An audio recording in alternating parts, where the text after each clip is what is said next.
Okay, so we're going to look at this one, and we've got the information, just like example 2, but it's drawn for you. So we know that that's cubic, that's got the bounce. Okay, really good. Okay, so cubic, a bounce there, so we know that's order 2, order 3, order 1. Right, so right away I'm going to write the equation. What do you know? What do you do if you're not given any other points other than x-intercept? So we do that, and we're going to state that the a could be greater than or less than 0, but we don't know anything else, and we'll talk about that in a second. So let's do, this is quick, so f of x equals. So this would be x plus 2. Is that okay? Order 1. This one here, x minus 6. Right? Minus 6, order 3. Did I make that exaggerated enough? I should be able to see. So that's what I should see on your graph. It's like, oh, okay, I can see you're showing me it's cubic. Here, and then x minus 10 squared. So that's 3, 2, 1. Got them all there. And I don't have a y-intercept, so I can't do a certain point. I can't get the stretch or the shrink or anything like that. But I do know that the a in front, so you just put the a in front, right? So you have to put that a in front to say that I don't know the actual shape of it. It's multiple family. So this is that idea of family. It's this family where it has these roots, but I don't know which distinct member it is, right? So I don't know what the a is. But I do know that a should be what? Open up or open down? Based on this. Take a look. Positive x's, positive x's, positive x's, right? So if I have, I just made this equation myself. So 3 of these x's, 2 of that one there, that'll all be x's. So if I know those are all positive, does the a have to be positive or negative? Positive, because it's opening up like that. So we know that a is greater than 0, but other than that, we don't know anything else about a. And that's it. So it's a nice fast example. And then the last one.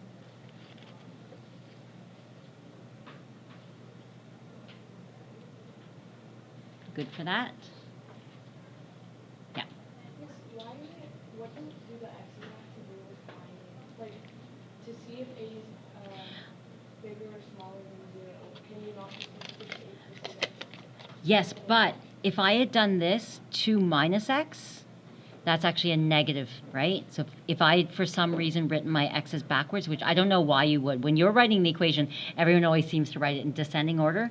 But if for some reason you wrote your equation backwards, that actually gives you a negative x. When you do x, negative x times negative x, right? When you do the coefficients, you're saying that's a negative x. That gives you a negative degree.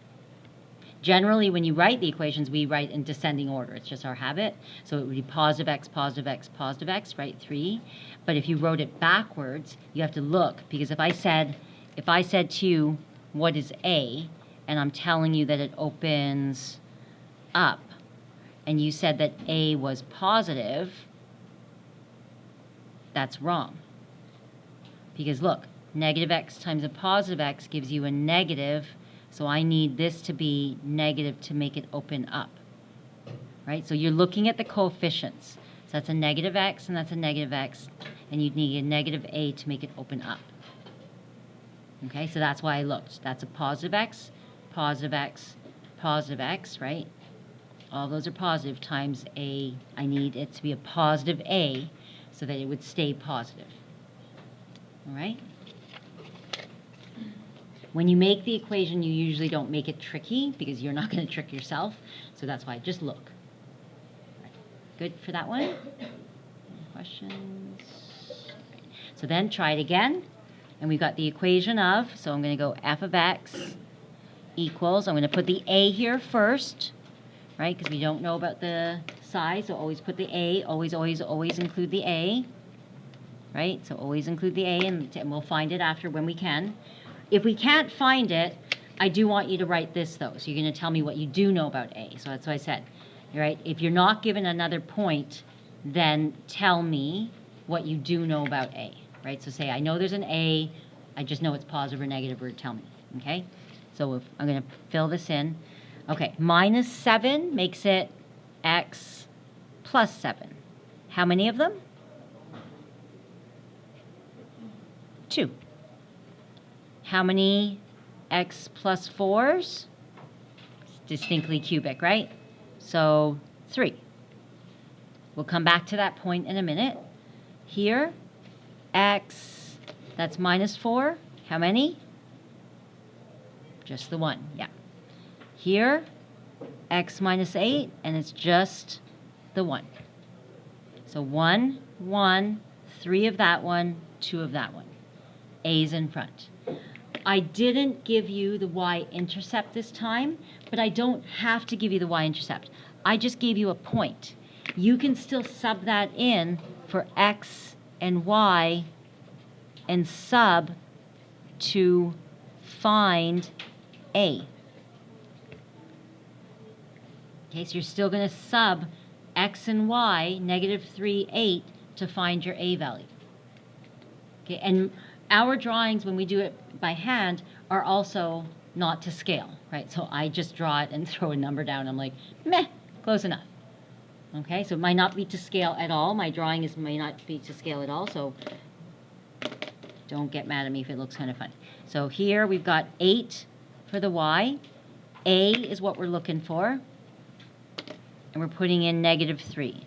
So negative 3 plus 7 squared, negative 3 plus 4 cubed, negative 3 minus 4, and negative 3 minus 8. So 8 equals A.